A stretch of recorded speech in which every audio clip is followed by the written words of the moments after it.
So we have mortgage rates in the U.S. knocking up right against 6%. It's a crisis of affordability and fears of a recession. All those concerns are building about the impact on demand. So joining us, someone who knows a little something about that. It's Bill Benjamin, Global Head of Real Estate at Ares Management, which of course is one of the biggest alternative investment managers with $325 billion under management. Bill, thanks so much for joining. I got to start here because it is top of mind. Manus mentioned it. The real estate market, we were just talking to Jeffrey Cleveland over at Payton and Regal, who basically said to us, look, I believe that we are seeing a housing recession, that we might be in the middle of it now with mortgage rates as high as they are. Is he right? Does it look like we're having a recession in the housing market at the moment? It's definitely going to cool because of affordability. I mean, the average home price, December 2020, $320,000 in the U.S. It's now $450,000. The cost of the mortgage, plus your property taxes, plus your insurance, is 48% of median income on that house. So if you're earning $71,000 in the U.S., you want to buy that house, it costs you $1,300, maybe a bit more. In 2020, it's now going to cost you $1,600 to $2,900. So definitely, there's going to be a cool off in home ownership. From a real estate investment standpoint, that's constructive or bullish for multifamily, because those people have to live somewhere and they're going to go into multifamily. And that's been a sector where the fundamentals have been very strong for quite some time. Yeah, this is really interesting to me. We've talked about this idea that there hasn't been an overbuild. If anything, it's the opposite. There's less supply. What does this all mean for the rental market, Bill?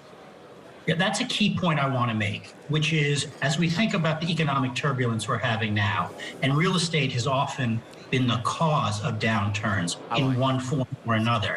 What we don't have in the U.S. or Europe today is overbuilding, or, equally important, overleveraging. The banks remember the GFC. So we have strong fundamentals, even if it's going to get rocky.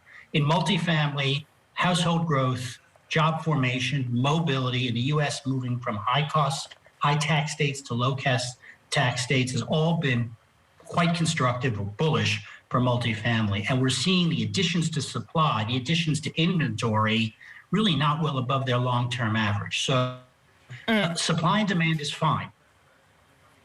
Bill, does all this assume that there will be no recession in the U.S.?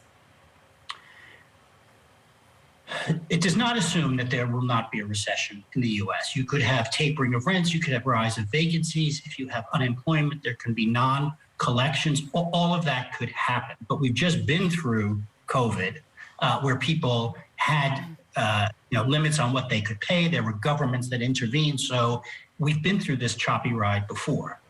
And I think that the industry can certainly withstand it among most product types. So this time, perhaps the market looks healthier, less leverage, less systematic issues from what I'm hearing from you. I wonder what you make of capital economics. Their figures show property prices falling an annual 5% by the middle of next year, just given that mortgage rates had breached 6%. Does that kind of estimate chime with what you're seeing, or is that too dramatic of a downfall? Again, 5% by the middle of next year. That's not too dramatic. That's possible. I'm not going to put a number at it. We were up 20% last year in most product types. Over the long term, real estate on an asset, it compounds 4 or 5% a year. We had 20% last year. If it pauses, takes a step back, comes through a recession or a downturn, it will start improving again. So does that mean, heading into this, that you want to be more defensive? I know you like multifamily, you like health-related office real estate as well. Would you say that's more of a defensive posture going into a possible downturn?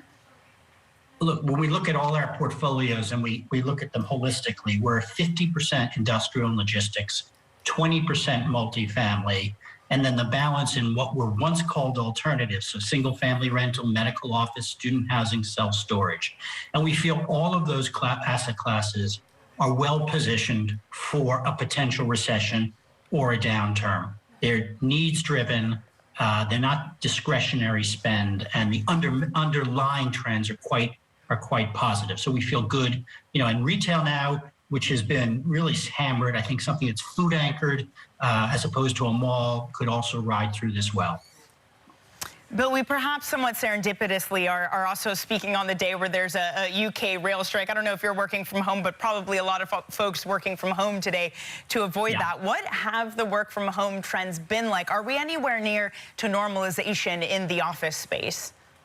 We're not. We're not anywhere near normal. I think Castle, which monitors the magnetic card swipe that everybody uses in their office turnstile, is estimating overall, and this is generalizing over a lot of markets, about 40% of people are really coming to work. So we have not seen how work from home has worked through people's activities. It differs by industry, it differs by geography, but no, we're not anywhere done.